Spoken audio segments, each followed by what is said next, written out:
Hello, welcome back to Unfiltered Kev. Today we're going to be talking about the absolute worst camp I've stayed in. So if you're looking at me and wondering what the fuck I'm talking about, this has to do with a fly-in fly-out lifestyle or camp job, as you'll hear it called by people. So basically fly-in fly-out is exactly what it sounds like. You fly into the job site, you fly out of the job site when you're done, and there's majority of the places that you're going to hear about these like FIFO jobs, fly-in fly-out jobs, they're going to have their own camps. Separate video, we can go over like the LOA, which is living out allowance jobs. That was actually my very first job away, was an LOA job. Completely different. This one in particular, this video in particular, is about the worst camp that I've ever stayed at. So again, most of these places are going to have housing for everybody kind of set up and ready to go. So usually you're going to have a hard wall camp. I'll put in some example pictures here for you guys so you know what the fuck I'm talking about and why it's relevant when we get into the actual meat and potatoes of the absolute most ghetto, horrendous camp I've ever stayed in my life. So hardwall camps, also kind of exactly what it sounds like. Literal hard walls. It's an actual permanent structure. You're gonna have a kitchen. Usually you're gonna have things like gyms or music rooms, kind of entertainment spaces where people can go and hang out after work. And then you're gonna have dorms that basically have everybody's rooms in them.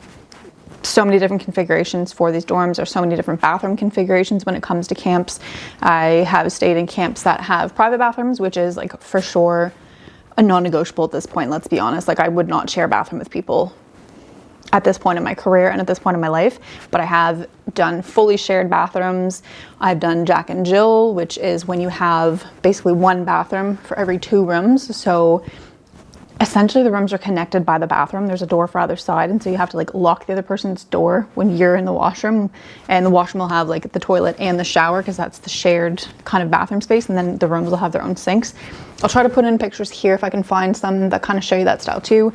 So yeah, I have a bunch of different kinds of bathrooms in these places.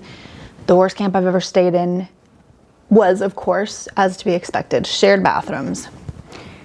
This, you wouldn't even believe me if I didn't have pictures. I'm not even gonna, when I start showing you the pictures over here, I'll start explaining a little bit more to you. But the shittiest camp I've ever been in, hands down, the shittiest camp I've ever been in, had shared bathrooms and was not hard wall camp. It was actually tents. Yes, you did hear me correctly. I was working in an extremely remote work area in the Arctic, living in a tent. Let's just get right into it. So I'm going to be looking at the pictures here on my laptop. I'm going to be sharing them for you over here as we go so you can just enjoy it in real time with me here. So the first picture I'm going to show you, oh my God, it's so ghetto. Let's get into it. The very first picture I'm going to show you is the actual outside. So when I got a call for this job, of course, the pictures that they sent were for a hardwall camp. I assumed when I showed up to this job site that I was going to be living in a hardwall camp with my own bathroom and like decent basic accommodations. When I think of a hardwall camp, usually like kind of the middle range, it's just like a motel, right? It's not super nice. It's not super shitty. It's kind of like a motel room. So this job sends me a picture of a hardwall camp that looks half decent. Get to site, get on a bus, drive to another site, because come to find out there's two different sites for this job that I'm on. And that's actually, I guess, fairly common when it comes to a lot of mining jobs too. But got on a bus, got to the actual site that I was going to be staying in, pulled up to like an itty bitty teeny weeny one-story hardwall camp. And I'm like, oh, okay, that's not the same as the pictures, but at least it's a hardwall camp. So yeah, I'll get off the bus, and this is again like middle of the night, go to the front desk in this little hardwall camp. And then he gives keys, and then they usher us back onto the bus. I'm like, well, why would we be getting keys here and then getting on the bus to go somewhere else? I'm like, okay, maybe, oh, you know what? Maybe this is just where they keep the keys for that big fancy looking hardwall camp that they sent pictures of. So I get on the bus. This is where they drop us off. This is where they tell me to get off the bus with my suitcase, okay? What is this, you ask? Literally, what are we looking at here? Well, you see my accommodations. This is where I lived for my first, coming on a year, just about my first year of working at this particular job. So I lived in this tent for a good chunk of time. So, God, this is so unbelievable. So you have your main entrance, which you can see here. You have the kitchen entrance, which you can see here. And then the rest of these are just the tents that we live in. So it's literally all tented here. So this is what we rolled up to. This is what they dropped us off to here, was the camp. I literally got off the bus and went, no, this is where you keep luggage. This is not where you keep people. More the fool's me. So that's what the camp looked like at the very front. Oh my God, sorry, I'm like scrolling through these pictures trying to figure out what order I want to show them to you in. I can't believe that this is where I lived. Oh my God, it was so bad. Oh, and the black mold. I forgot about the mold. And the most pitiful fridge. Oh, this was such a bad job. I have a full video for you guys too that I am going to show. It's about 2.5 minutes, but it's literally me wandering through the camp, because when I got off the bus and was shown these tents that we were told to live in, I was just like, cool, when's the next flight out? Because I did not sign up for this. This is not what anybody told me about. Like, this is crazy. And they're like, okay, well, the next flight's not till next week. So either way, I was stuck there. And I could either be stuck there and make the best of it and work the job and make the money, or I could be stuck there and be fucking miserable. So I ended up getting used to it. Our greatest strengths and weaknesses in the same breath as human beings is our ability to adapt. So adapted very quickly to this. You have to, for sanity's sake. Again, if you think the outside is bad, wait till you see the inside. So I'm gonna, again, show you some just quick little pictures of the rest of the camp, and then I'll show you the video of the walkthrough. So we have, let's show you our kitchen. And by our kitchen, I mean this is the lunch offerings. This is what I came into and had to pack for a lunch for the day. We got a couple sad Sammies. I don't even know what those are. Samosas, maybe? Chicken wings? I don't know. They've got some Jell-O. They did have bins for cereal off to one side and then like toast on the other. Not good. They had a little cooler for some fresh vegetables, but like when I tell you that this camp was ghetto, I mean this camp was ghetto. So this was the cooler that we had to get our lunches out of. I'll show you the bathroom, the shared bathroom. So the first photo that you're going to be looking at here is as soon as you walk in. So again, I'm not even going to ruin that the beauty that is actually walking through the camp to the washroom. But as you can imagine, it was its own little tent here. So you know what? Looking at the photos now, it's jogging my memory. So when I showed you the front of the camp in the first place, and I said that this one here was going to be the front, like this would be the front entrance, which it is. The one next to it was actually for the bathroom. It was the emergency exit for the bathroom tent, the women's bathroom tent. There was a men's and women's separated. So this photo here is what happens when you walk up the little steps and you walk into the women's bathroom. So you are looking at, this is insanity. You're looking at where our washers and dryers were for the women. 2 of each. Okay, cool. Very efficient, all in one spot. You are also looking at the table that everybody got to use either to leave their bag of stuff or if people wanted to get ready in the bathroom, blow dry their hair, that kind of thing. This was our vanity, we'll call it. And then as you can see farther off beyond the washers, you have your sinks. What about the showers and the toilets, you ask? Let me show you. Fucked so bad. I'll show you the showers first. So the showers were all little wooden stalls, essentially camp showers, like camping showers, not camp showers. Little square showers. We had the shower curtains. Camp shower curtains gross me out to no end. They always have, they always will. I don't want to think about the fluids that have made their way onto these curtains, and I don't care. You can't convince me that there's enough sanitization in the world to kill some of that shit. So these nasty little shower curtains, and then just like a wooden door with a lock for it. There's like a little folding chair off to the side, and that's where you'd put your like shower bag, your clothes, whatever. Ghetto. It was funny at first, but then like not very funny. Looking back at it, I'm like, that's not funny. That's horrendous. Let's see if I have another vantage point of it. I think that's The one of the shower, yep. So that was our little shower stalls. I think there were like 4 or 5 of those in the women's. The men's were even worse. The men's toilets were like right on the other side of the showers. So from what I've heard, because there were even worse ones than this. When I started, like, we were lucky that we didn't have to share our actual like tents with people. Before this, they had what they called like the 4-man tents. As the name states, you literally had 4 guys that stayed in one tent, wide open. Insanity. So anyway, when they had those, I guess the showers, because as you can see here, like the top of the shower is open to the elements inside the tent, obviously.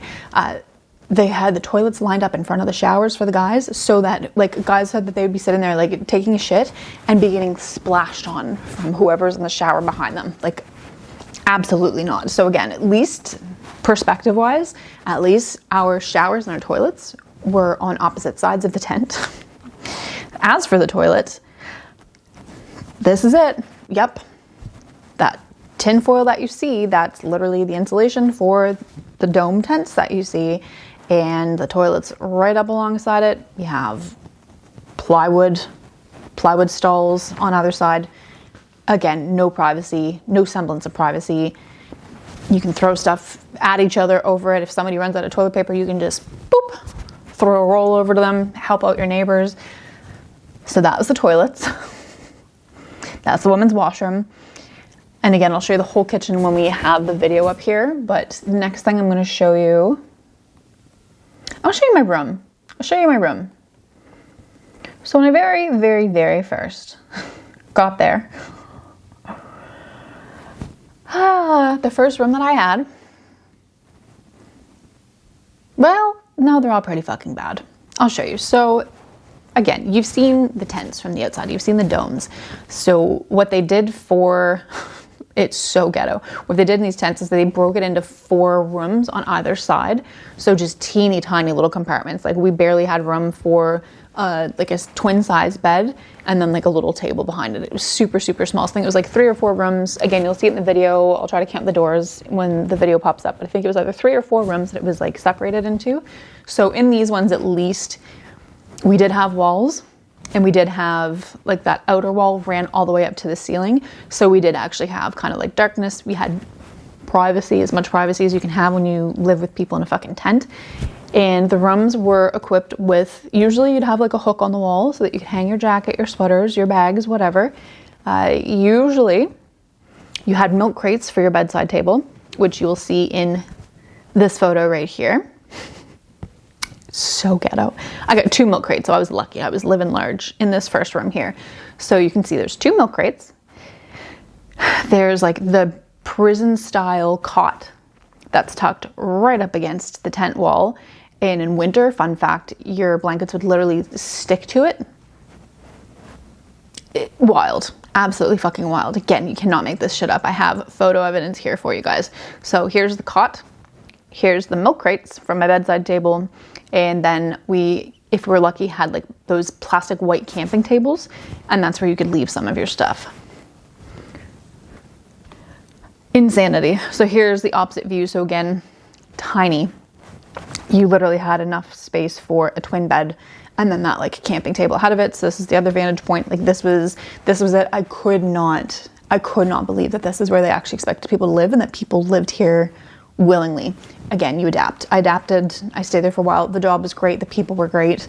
Just the accommodations really fucking sucked. So my next room, I think it was a little bit better. Yes, it was a little bit better.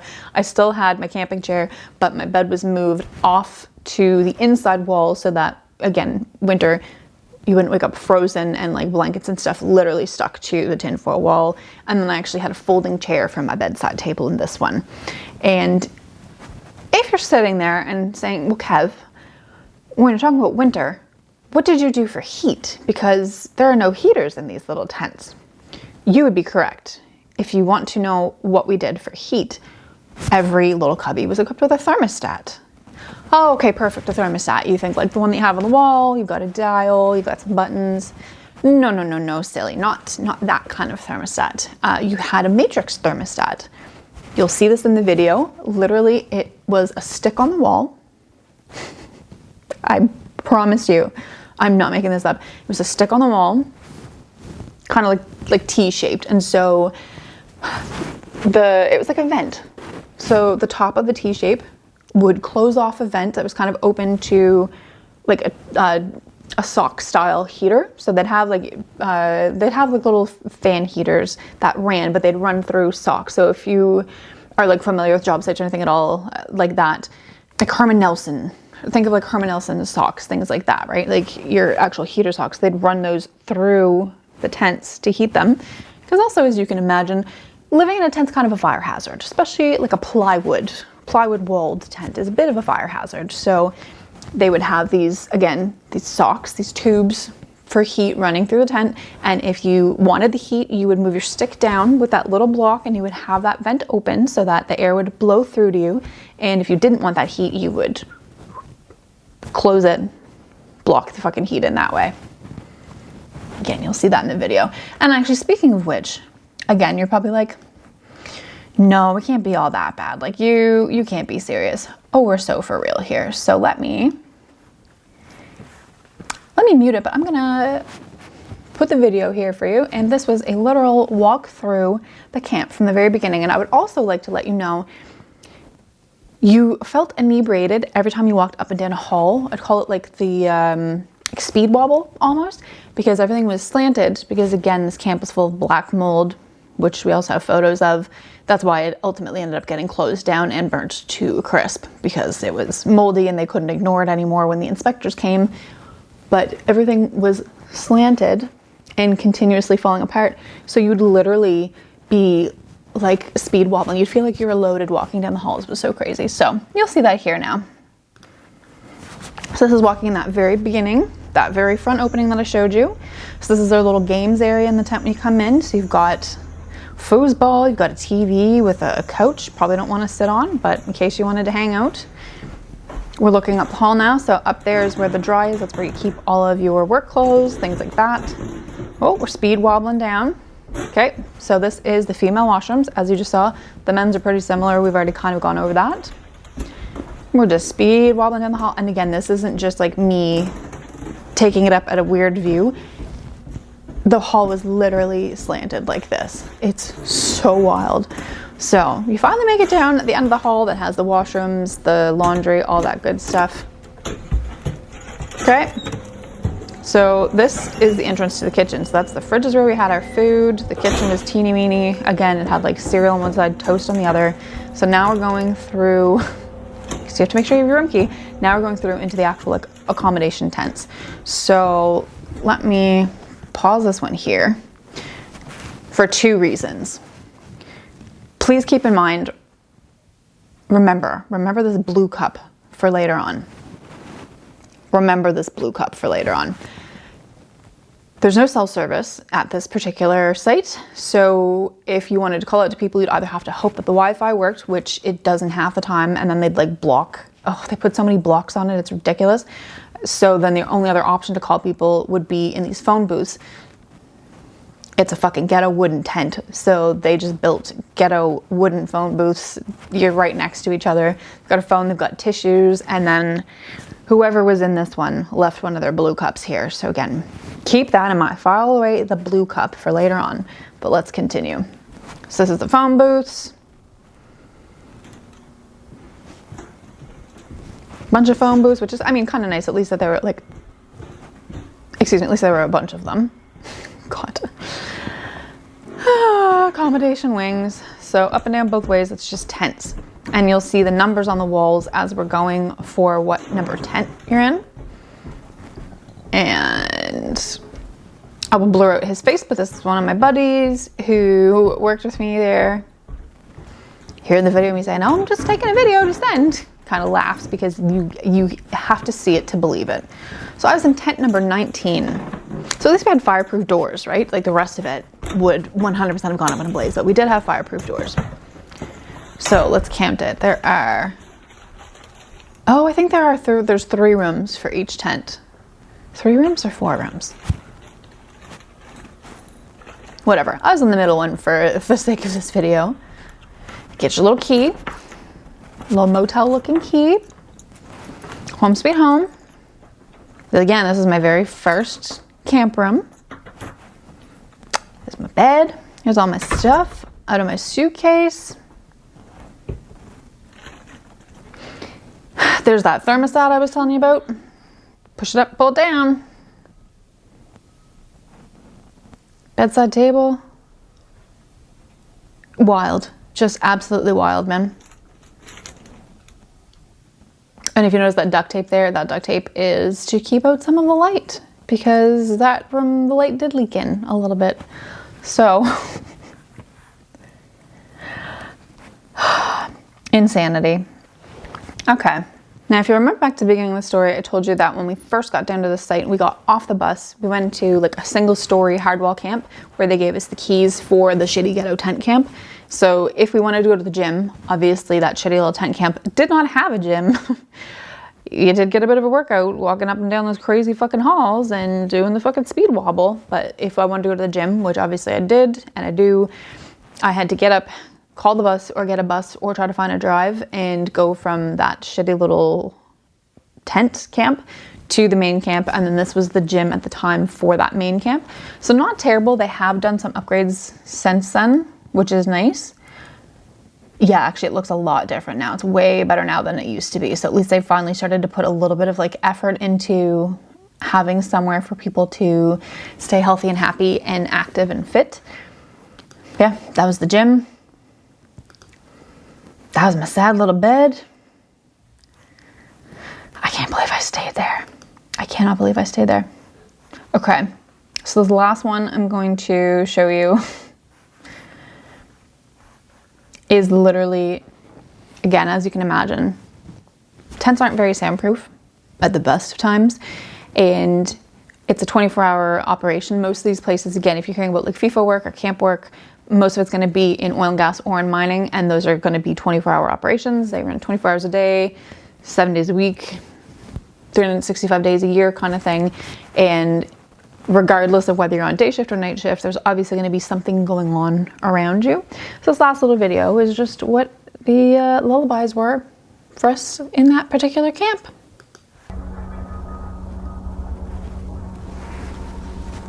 Crazy.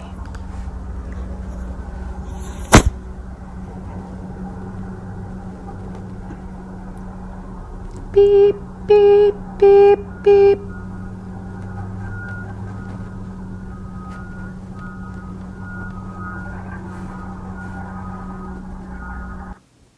Every night, man. I guess the bonus of that particular tented camp, because that's actually not the only tented camp that I've stayed in. Same site, so not shocking that the same company would have two different tents. We got the upgraded tents after this one finally was closed down for black mold. But this one, at least you had pitch black, like you had darkness to sleep. The second camp didn't have ceilings, had plywood walls, was much bigger tents, but did not have ceilings for the individual rooms, so it was constantly light. It was so crazy. So yeah, that is the absolute worst camp I have ever stayed in. I would never stay somewhere like that again. Also, as you can imagine, none of the management stayed there. They didn't stay at the upgraded tents. They just won't, probably because they know it's absolute fucking garbage. Like, bad enough that you're at a very remote site, hard to get into, hard to get out of, you have limited resources, you don't have cell phone service, like you just feel very isolated because you are very isolated. But then to have to share a bathroom, and some people just don't give a flying fuck. That'll be a whole separate thing on its own, man. The nasty things that people do in bathrooms. People are just fucked. People just don't give a shit about anybody else, for sure. But it just adds an extra layer of like insult to injury. So 10 out of 10 would not recommend. I was very happy when I heard that our emergency response team got to use it as like a training exercise for fire response. So they lit that motherfucker on fire and they came and got to put the fire out. I kind of wish I'd been on the ERT team just so that I could have been able to go and participate and burn that motherfucker down. Okay, before we leave off, the blue cups. Remember how I told you we had that little picture? I'll even put a little still of it in here again in case you forgot. Remember I told you to keep in mind the blue cups. So First week, maybe, yeah, first week at this camp, this new job, in these tents, again, you kind of acclimate, you get used to stuff, and I spent a lot of my time eating alone. I always do. It doesn't really matter like what job I'm on. Usually my first like shift or two, people just are very like standoffish, and I do remember finally after like a week or so of being at this job, being in like the cafeteria using like a blue cup to drink out of, because again, if it's a cup in camp, I assume that I can use it to go drink my water or whatever. And so I remember somebody finally stopped to be like, you probably shouldn't use those blue cups. And I'm like, why? Like, blue cups and clear cups, like what's the difference? It's a fucking cup. Like, that's what we use to piss in. Excuse me? Excuse me? These fucking blue cups, because they don't stain, because they're blue cups, were what the guys would use to piss in the middle of the night, because as you can also imagine, by the time you get up out of your little tent and you wander down the hall, and then you wander down another hall, and then down another hall, as I showed you in that video, it's a fucking journey to the washrooms, which are at the very front of camp. You're wide awake. You're wide awake by the time you get down there, and by the time you make it back, it's so hard to get back to sleep. So what the guys were doing, which you can't really blame them for, but also what the fuck, they would keep these blue cups in their rooms, and they would piss in them so that they didn't have to get up, and then they would just go empty them in the morning and put them back in the kitchen to be washed. Fucking gnarly. I got to the point where actually some of the guys, oh, that whole camp smelled so fucking bad, so bad. But what the guys were doing is they'd have like an accumulation of these piss cups, and they'd start like hiding them in the tops of their rooms. So wild, so gnarly. That's also not the worst that I've heard of. Again, the blue cups are fucking gross. I stopped using them from that day on, and I warned anybody that I saw using them, anybody new. That's how you could tell who was new as well. If they were using a blue cup, chances were they hadn't been on the site before. But then the next tented camp that I went to, again, people get creative. There were no blue cups, there's no see-through cups, and they'd already heard about the blue cup fiasco. Everybody knew about the blue cups. That was not okay. They started pissing in their garbage cans in their rooms, and then just taking the bag with them when they left in the morning. Or some of them wouldn't even do that. Some of them would leave their garbage can full of piss for the cleaners to come and have to clean up. Fucking putrid. People are fucking gross. While I do understand that it's awful to have to get up in the middle of the night and go pee, I just stopped drinking liquids after like 3 p.m. I just made sure that I was dehydrated for the evening so that I didn't have to get up. And you would see some people going with like sunglasses too, which I think is pretty clever. Again, it would kind of at least keep things like dark so that you could like kind of squint your eyes and not fully wake up. But yeah, the things people do, desperation definitely inspires creative thinking. We'll put it that way. So my advice for you, if you're in a camp, do not drink out of the blue cups. I have trust issues now. I will not use a blue cup. Nope, nope, nope, nasty, nope. And I will also never sleep in a tent again in the Arctic, because unless I'm on an exploration team for like a new mining site, there's no need. There's no need to put people in tents. That's so crazy to me. That's so cheap. That's so ghetto. So yeah, worst camp I've ever stayed in. Let me know. Let me know what part of that is the most offensive to you down below. Let me know what part of that you would have honestly been like, nope, I will go sit and wait at the airport. Like, take me home, because I can't see normal people being okay with this. Fucking crazy. Thank you so much for sitting through this story time here today and going on a little tour down memory lane for me of the worst camp I've ever stayed in. If you did like this video, please go ahead and give me a thumbs up and subscribe if you haven't already. Hit that notification bell so you're notified every time a new video does come out. And yeah, let me, again, comment down below. Let me know what part of that is the most fucking bizarre to you, because you have to see it to believe it. Like, I feel like I've told people, but until you see it, it's really hard to grasp how fucking ghetto some of these places are. Wild. I hope you're having an awesome week. I hope you do not have to drink out of blue cups, and I hope you have a ceiling in your room and there's no black mold where you are. I also hope that you don't live in a tent in an Arctic situation. Y'all remember Life Below Zero? And there was like Sue from Kavik Sue. I was Kavik Sue for that whole thing. I swear to God, so crazy, man. So yeah, short of literally, again, going on like a literal Arctic expedition, won't catch my ass sleeping in a fucking tent in the Arctic. No thanks. Have an awesome week. Hopefully I will see you in the next one. Super duper appreciate your time. Bye.